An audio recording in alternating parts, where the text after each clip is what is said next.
Hello everyone and welcome into today's video where we are checking some news about Decentraland, because I found out that I have not made video about Decentraland in about 3 months or so there has been some interesting updates to the ecosystem but also to the price, so we will check out all of this in this video. And without further ado, an early like is very much appreciated on the video, so thank you for doing so and let's go. First update which got under my radar is from the early August 2021, and there has been announced some communication protocol improvements, which is a bit more technical but very interesting for sure. Basically they are trying to improve the whole gameplay experience, and those changes will enable massive events and gatherings of players, which will make the world feel much more vibrant. Because up until now there has been some limitations and restrictions for players, how many can there be in touch with one another, and it's mainly because Decentraland uses servers and layers to keep players in separate groups. And this is because there are limitations on how many people can connect one-to-one without blowing up a server. And there could be this risk because it works on a peer-to-peer basis, which then means that the need for communication connections will grow exponentially as you add more people to the network.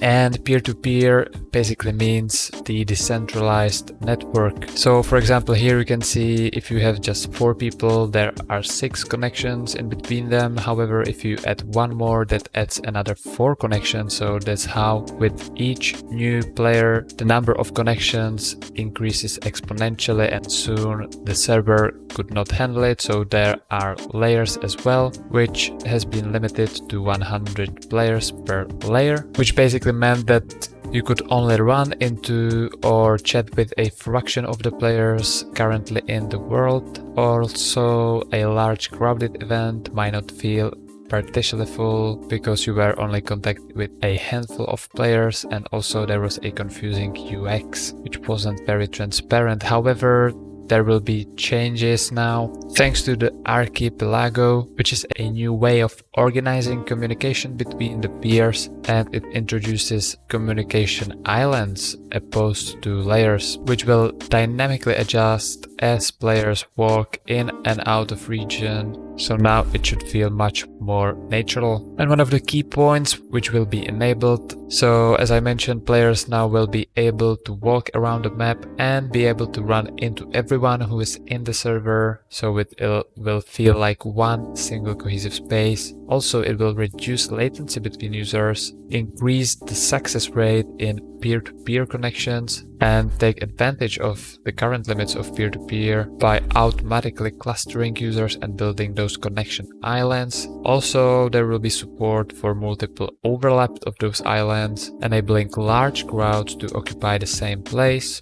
So that's very useful for those massive events, as they mentioned at the beginning. And also they will prepare for future changes which will enable greater scalability and support for truly massive events. However, there is a slight disadvantage. There will be need for some API changes. So if that's concerning you, you can check out this link over here. And pretty much since August 16th, 2021, they have started to roll out those protocol changes, so you should now be able to feel those changes, and you can tell me down in the comments below if you have experienced those changes in the past couple of weeks. I am very interested to hear from you guys. Another update which went under my radar is the introduction of the in-world builder, when now you can build inside Decentraland, not just outside the game. So now all the landowners will be able to decorate and manage their scenes directly in the world, all in real time, so that's very exciting for the players. And here are some of the main features. So the builder panel, where you can create scenes or edit those deployed on your land.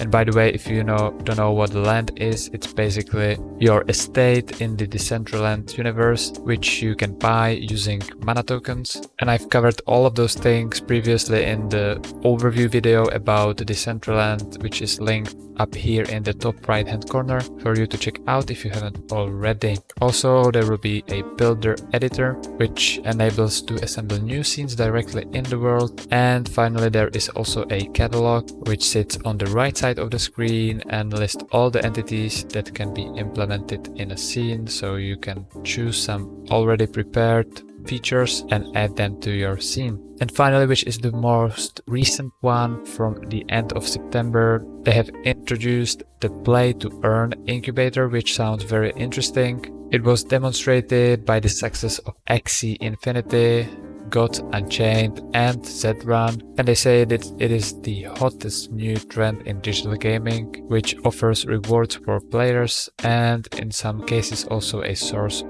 income. They are saying also that Decentraland is now pretty much ready with their smooth layer 2 integration, which is sorted out by Polygon, previously Matic Network, and the play to earn incubator seeks to support new games in the metaverse. So if you are interested, they are looking for some new gaming talent, some next generation of gaming talent, and they are accepting applications from a maximum of 3 teams. Also, the teams will be matched with a network of mentors and advisors, follow up with teams regarding their process and coordinate the rollout of funds. Also, they will communicate progress updates to the Decentraland community, and they will ensure that first working MVP is delivered by teams within 3 months, so that means definitely by the end of 2021 or early 2022. And also there will be soon to be announced partner coming on board to match these investments. So there is a potential for 6 teams to be funded.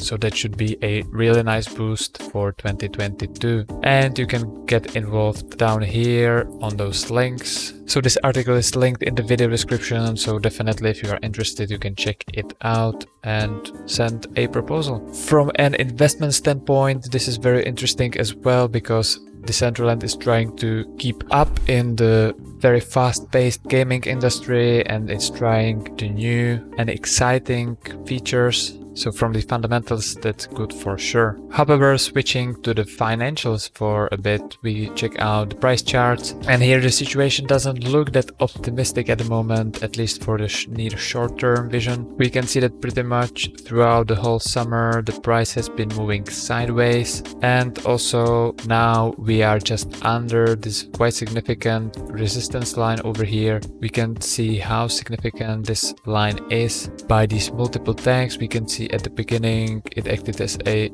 support over here, but also down here near the sell-offs the price was held up quite a bit by the support. However, then it was broken and started to act as resistance, as we could see here and also here and more recently here. Towards the end of summer we've had a brief breakout, however followed by a sharp decline, and we are now down again after this resistance line, trying to break out. Also, the price is coming quite close to this price channel which I highlighted many months back, which is very significant as well and goes all the way back to pretty much end of 2019 over here. And this could act actually as quite a strong support for the price if it gets any lower, and could help boost the price again over this resistance line. And this is not the only support line we have. We have also support lines over here on these levels, as I highlighted right now. So there should be quite solid support for the price.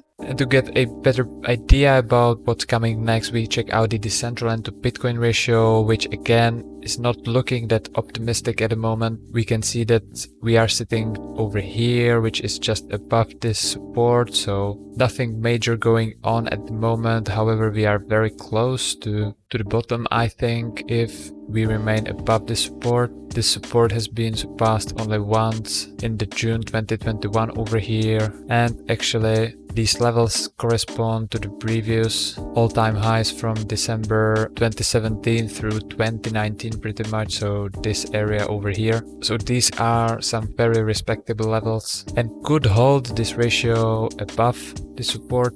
However, there is still this downtrending line over here which now acts as resistance. We've had just a slight false breakout over here at the beginning of September. However, the price is still being pushed down, as we could see in the past month or so. So we are now coming closer to this wedge, and it will be crucial that these support lines will be able to hold the price, maybe with a bit of a false breakdown over here, as we could see in June. And it would be great if those supports can hold the price and push it above this resistance, which then would turn the view about Decentraland to a more positive outlook. But definitely for the near short term, it's very important to keep an eye on this support line over here, if the price is staying above the support line, because if we start to get some break below these supports, that could mean some serious drop for the Decentraland against Bitcoin, and that would mean drop in price as well in US dollars. And that's it from what I wanted to cover in this video. I hope you enjoyed this one, and if so, please smash the like button to help this channel out in the YouTube algorithm, and you can also subscribe for more future crypto content to come on this channel.